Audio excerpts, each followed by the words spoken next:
y'indani, wangeliweza kuona vazi la ndani, impuzu y'indani, vazi la ndani, babona igunira. wakaona magunia.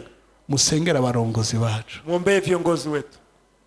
hari ivyo bikoreye, kuko vitu banabeba, batinya kuvuga, wanaogopa kubisema. Imana ibatabare, Mungu awasaidie, mazitabare igihugu cacu. Mungu aponye nchi yetu. Umwami yarababaye, mfalme alikuwa anahuzunika, babona yambaye amagunira imbere ku mubiri, maze aravuga ati Elisa mwene Shafati, uva pastor Elisha, uyu munsi niyirirwa ntamuciye umutwe Imana irakabimpanira kandi birushirije. Kandi Elisa yari yicaye mu nzu yiwe yicaranye n'abashinga ntahe, kandi umwami yaratumye intumwa kuri we. Ariko iyo ntumwa itaramushikira, Elisa abarira abo bashinga ntahe ati ntimubona ko uwo mwana w'umwicanyi atumye wo kunca umutwe? Parole de connaissance. Nuko iyo ntumwa niyashika muyugarane, mugumye urugi, none ibirenge vya shebuja ntimwumva ingene vyumvikana inyuma yiwe. Akivugana nabo, umwami aramanuka ajiyari aravuga ati ibi vyago ko bivuye kuhoraho, hari ikindi kizigizigi nkimufiseko. Igice c'indwi umurongo wa mbere. Umviriza ndabwiye ntaribagira. Sikiliza niwaambie kabla mukanya gato ndampejeje ijambo. Punde nitakuwa namaliza neno. Chansengera aba bantu bose. Nitaombea hao watu wote. Ndabasiga amavuta mwese. Nitawapaka mafuta nyote. Mwese. Nyote. Imana ihabwe icubahiro. Mungu apewe sifa. Kuko mwe muhora ari kuri wewe. Kwa sababu roho wa Bwana yuko juu yako. Nande ndakurobanuza amavuta. Na mimi kugira ngo uvuge inkuru nziza. Ili utangaze habari njema. Kuko hari abantu muri twebwe twamugaye. Kuko watu tumelema. Tuvuga ngo ego mugabo twama dusakana twongeramo mu nkuru nziza kabi. Ndiyo, lakini kuna kitu tunaongeza mugaye. Tumelema. Twakuze twumva inkuru mbi. Tumekoma tukisikia habari mbaya. Twakuze batwara ko bitazokunda. Tumekoma tukisikia habari mbaya. Tubona ibintu bitwemeza ko bidakunda. Tumekoma tukiwa na vitu vinatusadikisha kwamba havitaendeka. Gusiga amavuta y'ikimenyetso gusa. Mwemu yaragusiga amavuta y'imbere mu mutima. Roho Mtakatifu atakupaka mafuta ya ndani. Urasanga uvugishwa muri uyu mwaka. Utakutana huko na tabiri mwaka huu. Imana ihabwe icubahiro. Mungu apewe sifa. Elisa aramwishura ati nimwumve ijambo ry'Uhoraho. Hehe. Uko niko Uhoraho agize ngo ejo nk'aya mango ku irembo ry'i Samariya ingero y'ifu igogoretse izogurwa shekeri imwe. Nukuvuga ngo itsindagiye izogurwa shekeri imwe, kandi n'ingero zibiri za sayiri zizogurwa shekeri imwe nyene. Nukuvuga ngo bikenye na vyinshi igiciro kizoba ari kimwe. Ariko umugabisha w'umwami yagenda yegamiye uwo nuvuga mu bodyguard yo mu security w'umwami yishimikiza, yishura umuntu w'Imana ati mbega ga pastor ivyo wama wiyatuza umwaka utanguye. Siko yavuze, reka mvugo mbega Uhoraho naho yotobora amadirisha mwijuru wiyumvira ko ivyo Burundi bizohinduka? Niko bamwe bavuga. Wiyumvira ko ivyo muri Afrika bizohinduka? Reka ndabwire bizohinduka. Sikiliza nikwambie, itabadilika. Naho yotobora amadirisha mwijuru ivyo vyoshoboka. Aramwisha ati uzobirabisha amaso ariko ntuzobiryako.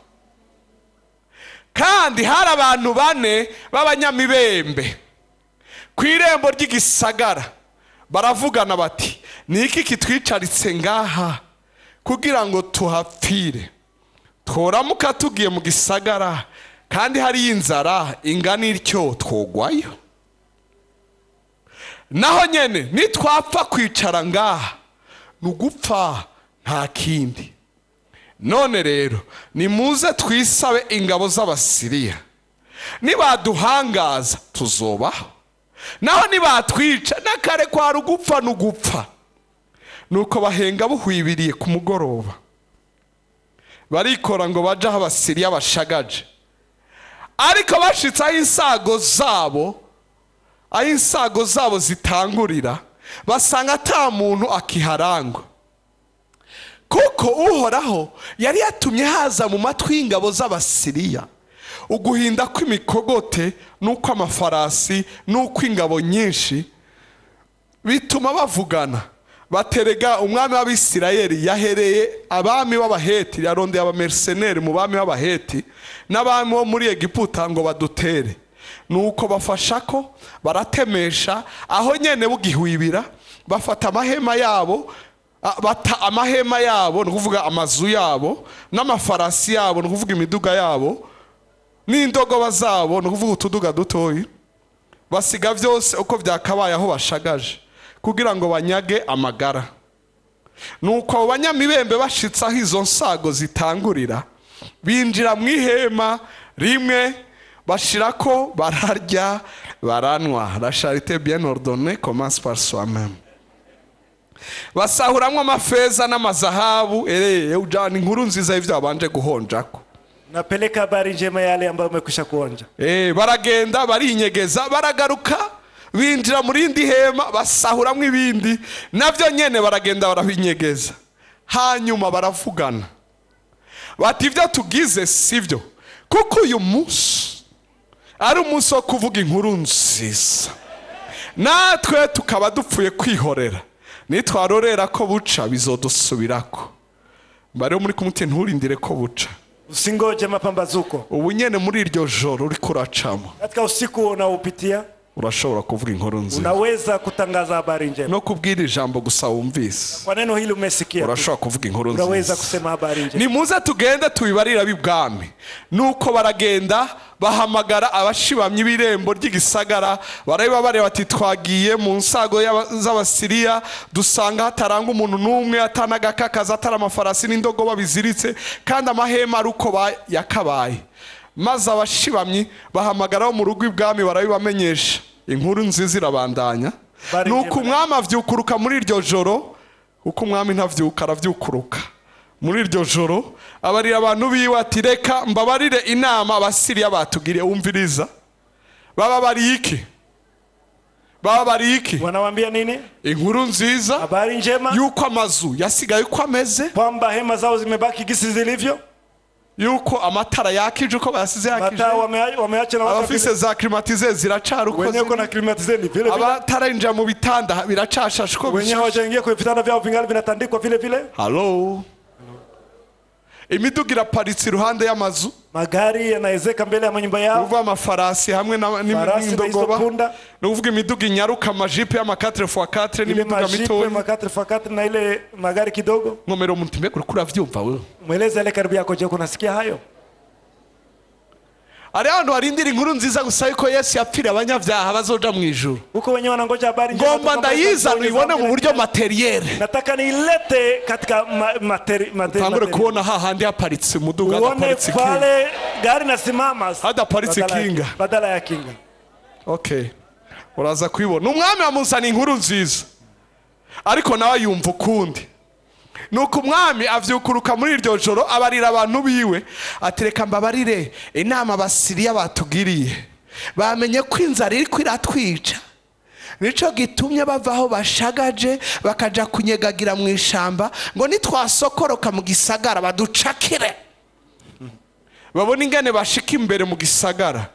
Umwe mu bantu biwe aramubara tenda rungika abajana amafarasi 5 muyasigaye nibakira, kuko amafarasi menshi yari yapfuye ayandi barayarya. Nibakira bazoba bameze nk'abisirayeli bose basigaye ngaha barapfuye, naho nibapfa bazoba babaye nk'abisirayeli bose bapfuye. Tubarungike turabe. Bari muri kumutu uyu mwaka upime, mweleze ile karibu yako ama mwaka upime. Mukome yumva muguse aliye karibu yako mwambie mwaka huu, uyu mwaka upime, huyu mwaka upime ivyo urutinya gupima, vyenyewe ulikuwa unaogopa kupima. Kuko hari abantu babariwe neza n'Imana, kuko watu waliambiwa vizuri na ariko bakoza ikirenge ati lakini wakitaka kuweka mguu ndani wanasema amazi yontwara, maji kilipeleka naho sana piscine. Hata kama inafanana na piscine, na ubizi hakuna mwenye anajua ishobora kuba ari kiyaga, inaweza kuwa ni bahari, kubera nayo yavuye mu Tanganyika. Sasa nayo inatoka ndani ya Tanganyika, kandi batore ngo Tanganyika ni kiyaga kirekire cyane. Sasa Tanganyika ni bahari ndefu sana, ngo ni ca kabiri ku isi yose, ni ya pili duniani. Oya la naho wahahamutse, hata kama umepata hiyo bumbuazi, pima. Mbiro muri kumuti inkuru nziza ni abapima. Mweleze mwale karibu ya kwamba habari njema ni ya wale wanaopima. Oh, haleluya. Haleluya. Amina. Haleluya. Amen. Imana ishimwe kubw'uyu muntu yamuhanuye.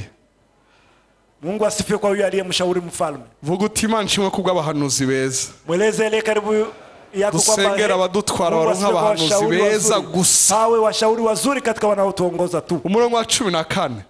Nuko bajana imikogoti ibiri ikwegwa n'amafarasi, umwami arabarungika ngo bakurikira ingabo z'Abasiriya. Ati mugende murabe. Wumvise ntiyarungitse amafarasi gusa. Hakutuma amafarasi tu, yarungitse imikogote. Ametuma hiyo. Ntiyarungitse amajipe. Hakutuma majipe. Yarungitse amakamyoneti. Ametuma makamyoneti. Kugira nibasanga biriyo, ili wakikuta vitu biko huko bacha bapakira. Wapakie. Nibazoka. Wasikuje mikogote. Bwana asifiwe sana. Amina. Mbari muri kumuti agura ikibanza.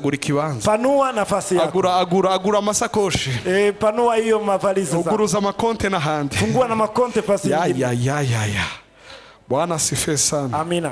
Bwana asifiwe sana. Bwana asifiwe sana. Ijambo prophétique, neno la unabii, ni jambo surnaturel. Ni neno zaidi ya lirashira ibintu emotion, lirashira ibintu bikaja mu ngiro. Linapanga vitu sawa sawa. Ijambo Elisa yavugiye mu nziwe, neno ambalo Elisa alisema rikora mu matwi y'Abafilistia. Liligusa masikio ya wale na Abafilistia mbe Abasiriya nico kimwe ni bene wao, ndugu zao, n'abansi b'abantu b'Imana, ni maadui wa ndugu watu wa Mungu. Haleluya. Amina. Abanyamibembe nabo wale wakoma hacaza akantu mu mutima, kitu kikaja mu ntibahora vyiyumvira. Ndakwira ngo hari ibintu utangura kwimvira kubwira ijambo mvuze. Vitu byo utaanza kufikiri je neno. Hari ama projet atangura kuza mu mutima wawe kubwira ijambo rifuja ndani ya moyo wako neno hili nimesema. Jadi vugira imirongo ya Biblia gusa. Mimi nasema mstari. Na utangura kuona ibintu muri secteur ikorera. Wewe uanze kuona vitu katika nafasi unatumikia.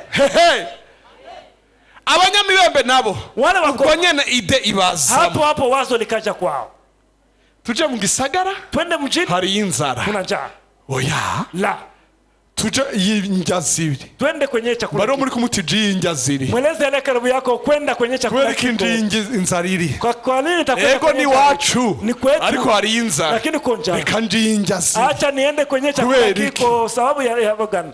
Batiriko twofa. Lakini tunaweza kufa huko. Mugabo no kuguma ngaha. Kubaki hapa turapfa. Tutakufa. Rero sasa twofuma dupfa. Heri kufa. Tubuja.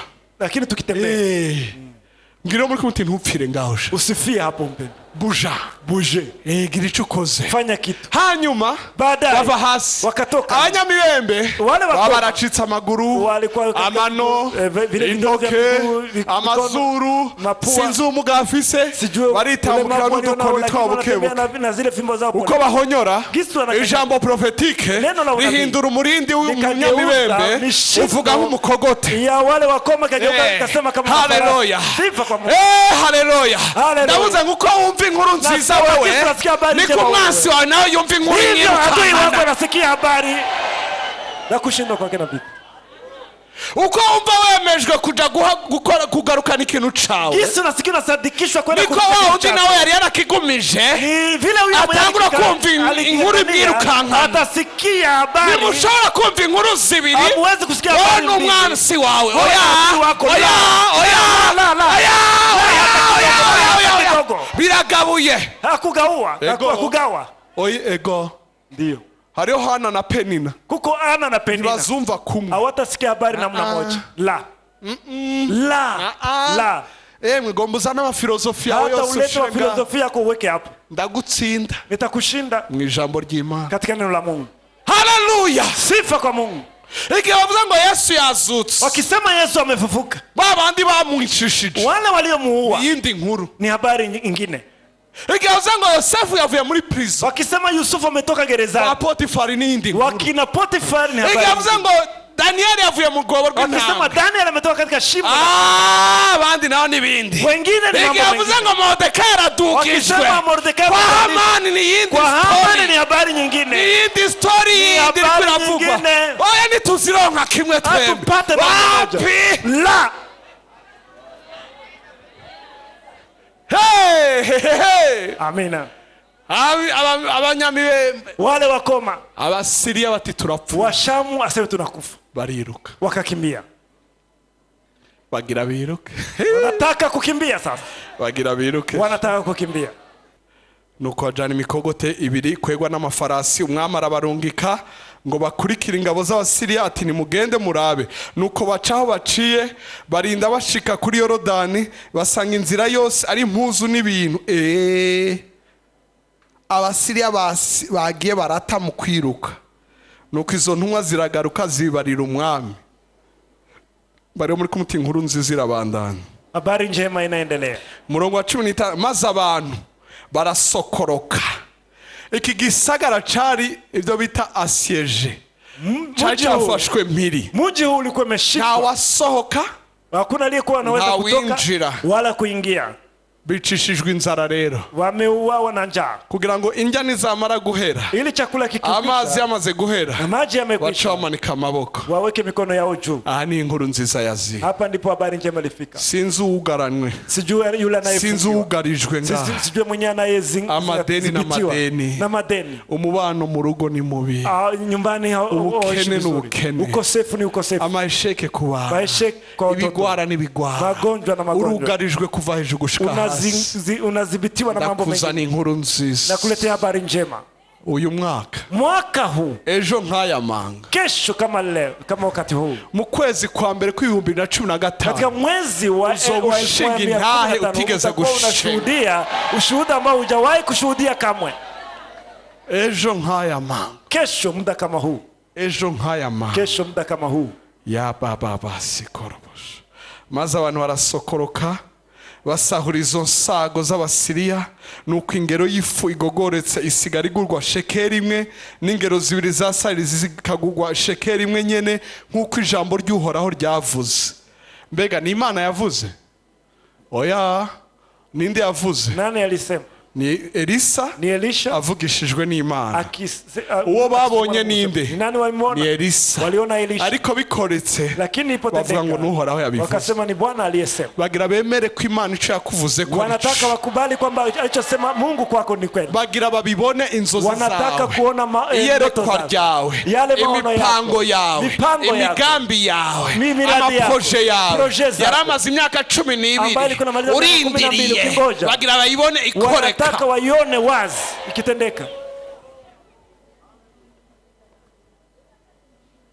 Hallelujah. Amina. Hallelujah. Amen. Mbaro muri kumuti hari biherekeza inkuru nziza. Mweleze ile karibu yako na vile binasindikiza habari njema. Ego. Iyi nkuru nziza uhawe. Hii habari njema umwaka. Iri jambo wizeye. Ili neno naamini. Hari ibintu bigira bikwegane nabyo. Uko vitu vinakwenda kukutana nalo. Kimwe ku kindi. Moja kwa ingine. Kimwe ku kindi. Moja kwa ingine. Kimwe ku kindi. Moja kwa ingine. Kimwe ku kindi. Moja kwa ingine. Hallelujah. Amen. Maze wa mugabisha umwami yagenda yegamiwe wa undi yapinga ivy'Imana ivuze muramwibuka.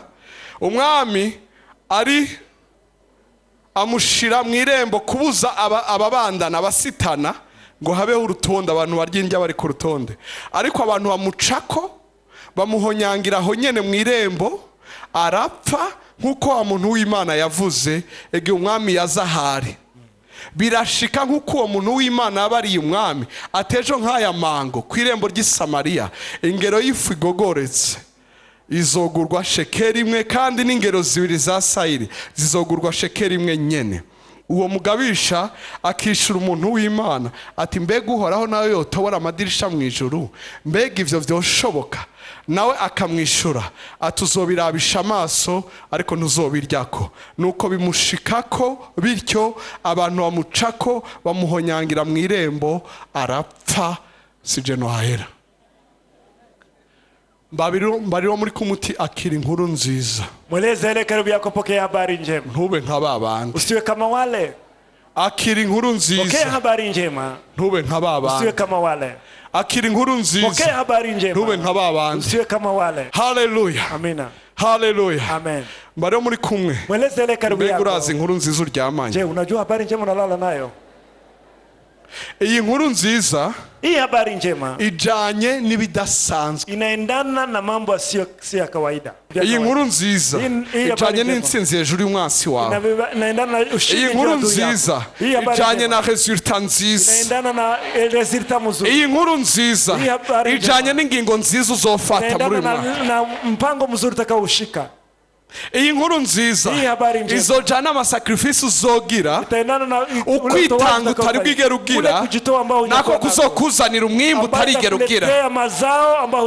Abanyamibembe baritanze bari muri kumutindi ntihagire ugukengera.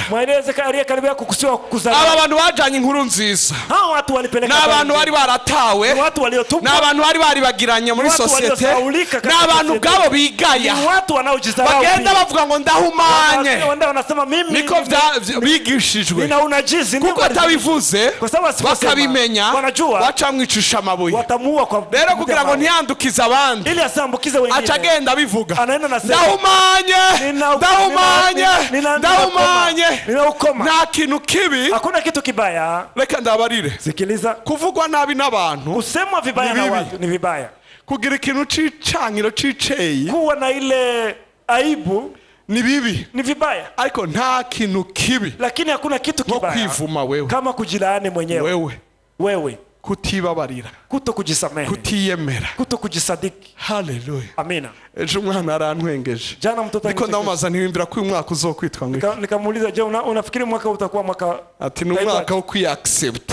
Asa ni mwaka wa kujikubali. Haleluya amina. Haleluya amina. Ntibaravye intege nke zabo hawakutazama udhaifu wao baravye imbere walitazama mbele. Bari muri kumuti inkuru nziza yawe iri imbere. Sikiliza habari yako njema iko mbele. Mweleza ile karibu yako. Bara abantu walikuwa Biblia irinzi bavuga Biblia kama na wasema bari association y'abanyamibembe ilikuwa ni association bara abantu bategera abandi bari ni watu wanganga bara ahantu kure y'isagara walikuwa mbali ya bari deja baracira ugo gupfa walikuwa akatiwa kufa ingwara bacira ugo gupfa magonjwa iliwakatia kufa situation mu gihugu nayo bacira ugo gupfa situation nchini ariko ivyo byose barabirenga lakini hayo yote wakayapita baritanga wakajitoa kubwabo kwa ajili yao kubwabandi na kwa ajili ya wengine. Imani ihabwa icubahiro Imani ihabwa icubahiro ngo tuboneka nk'abakene ariko dutungishije benshi tuboneka nk'abatazwi ariko turi barurangiranwa tuboneka nk'abagira bapfe ariko twama turiho ntiwikengere mwana w'Imana mu mashure yawe mu kazi ukora uwo mwizigirwa witange ukorana umwete ubinyankamugayo ureke kwivanga ureke kwishushanya n'abandi uje imbere ugerageze upime intambwe imwe usubire iyindi uruhuke wiyongere iyindi. Imana nayo irayamplifya Imana ikorana nawe irayigwiza ishira mu irindi jwi utie sauti nyingine. Ni ugura akaresitora kicaye n'umukate ukifungua restaurant ugatanga icayi tunatoa chai bagire ngo bari kuri Roguma wasikie kwamba weko Leguma. Haleluya. Ninja muri ako karesitora kawe gaciye bugufi wakiingia ndani ya restaurant yako hiyo ya chini kirido iriduguma yizungagiza ama rido haipumzike na yumba bagire ngo ni AC air condition wafikiri kwamba ni hewa nzuri ambayo climatizer umeweka ndani. Uhora adamplifie ndavuze ngo uhora abishire mu irindi jwi Bwana aweke sauti nyingine mu yandi majambo ashire ko faveur kwa maneno mengine aweke faveur kwenye dossier yako intege nke zawe udhaifu wako azikomeze aitie nguvu intege nke zawe udhaifu wako azikomeze ngo ntazovuna amaboko aregare yeye hata ntazohenura amavi aregare ntazovuna irenga rihungabanye oyaye ntiteguye kuguhohosha ntiteguye kukutuza kugira ngo bazokubona bavuga ati uyu n'umuzuka uyu n'umufufuka kabisa uyu avuye kure uyu anatoka mbali uyu haraho mpora nita bamvuye kure na bamutoka mbali uko wenyewe minaitaka mtoka mbali wa mvuye kure. Uhora gutangaza iyo nkuru nziza yawe kandi hiyo habari njema yako tena kukuvuga ngo ivyari bikugarije vyavuye vilikuwa vinakuzuia vinaondolewa namuvyemera uvuga amen mwene da kama nakubali sema iyi nkuru nziza kandi hii habari njema kukuvuga ngo ni provision maana yake ni provision kumaga ubukene kumaliza ule ukosefu buryo surnaturel kwa namna si ya kawaida. Ibyo uzoronka wewe wishoboreye byenye utapata wewe ambaye izo bari muri sanzwe itakuwa ni habari ya kawaida ariko ndakubariye lakini nakueleza nguzogire chiffre d'affaires ya indu uzoraba mu bitabo byawe ukabuti n'uhoraho asema huyu ni Bwana huyu. Ego amina. Inkuru nziza kandi habari njema tena ni mu bintu bifatika ni kwa vitu vinavyoshikika indya chakula, impuzu, mavazi, amazahabu, dhahabu, amafeza, fedha, amazu, manyumba, amahema, tena na mahema, n'amazu, ni manyumba, amafarasi, farasi. Ibyo ni ibikoko binyaruka cyane. Hiyo ni wanyama wanakimbia haraka. Sinzi namba ugomba V8 V6 izo ni moteri nini kabisa. Gari gani hiyo? Ni moteri ya nguvu hizo. Iyi nkuru nziza kandi. Hii habari njema tena ni bijanye no kuzuzwa, ni kujazwa canke gushitswa au kutimizwa nico Imana yakuvuze ko kwa kile Mungu alisema kwako chote. Ngo biba ikawa nkuko wa muntu w'Imana yari yabivuze. Kama vile yule mtu wa Mungu alikuwa amesema. Ndavuze ngo inkuru nziza ugiye kwitega muri uyu mwaka. Nasema habari njema ambayo naitazamia. Ni vya bintu wari waravuzwe ko. Emwe ni vyakuvuzwe ko kirakana. Na vile vile bitakuwa. Wabibona bishitswa. Waone inatimizwa. Inkuru nziza. Hii habari njema. Ni accomplishment. Ni utimilifu. Ni accomplishment. Ni utimilifu. Kushitswa. Ya kutimizwa. Idonido. Ana kwa ana. Imana yakuvuze ko. Kile ambacho Mungu alisema. Wibereye mu cyumba amasengesho. Uko chumbani masengesho. Kunyonga umuduga cyangwa uri mu ndege cyangwa usinziriye cyangwa uri mu gikorane nk'uko aho wabibaririwe hose nta amakuru imyaka bimaze haizuru miaka imemaliza. Uku niko waragize. Ndivyo Bwana asemavyo. Akira inkuru nziza. Pokea habari njema. Ivya birakoretse. Yako yametendeka. Ivya birakunze. Yako yametendeka. Vivante ni mu nyumve. Vivante mu ya nkuru nziza twe turindi. Ile habari njema iraje. Kuja.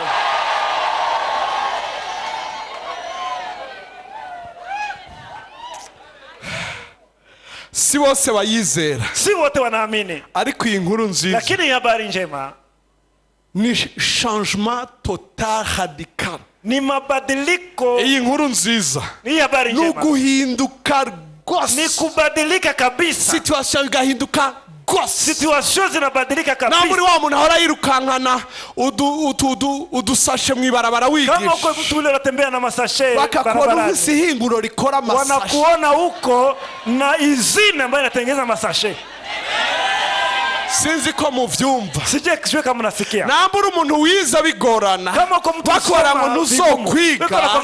Ejo akakubona uri umwigisha muri kaminuza. Kesho akuone uko mwalimu kwenye chuo kikubwa. Bitangura uyu munsi. Inaanza leo. Na mutabonye muri uyu mwaka. Kama ukiona mwaka huu.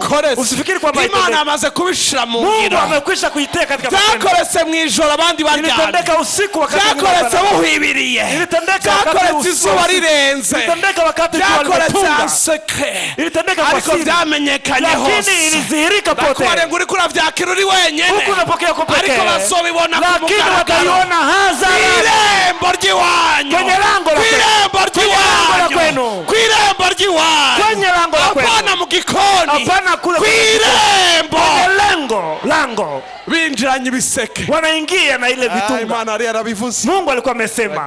Ndio. Si bose bavyizera. Si wote wanaamini. Ariko wowe mubizera. Lakini wewe miongoni mwa wanaoamini. Bari muri kumutini turindire ko buca. Mweleze ile karibu yako tusingoje mapambazuko. Ubumuga. Ulemavu. Ukosefu. Ibikomere. Vidonda. Vyo mu mutima. Ya moyoni. Marginalisation, gutabwa gukengerwa no guhebegwa ivomo no kutuva ngo babakizwa ukataliwa na kusema wale ni basorora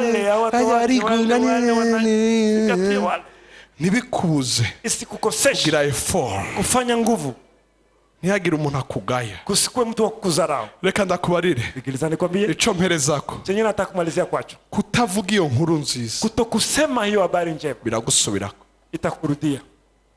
Tugira umwete tuwe na wo kwishitsa ya kuisema. Shetani na shetani ya mugani wa wao. Shetani na shetani warwane bagire gute. Wapambane wafanye namna gani. Itatokea. Ego inkuru nziza. Abantu bategezwa kumva. Watu ni waje wasikie. Yuko ubwo bukena atari umwandu. Kwamba ule ukosefu sio. Iyo ni inkuru nziza bakeneye kumva.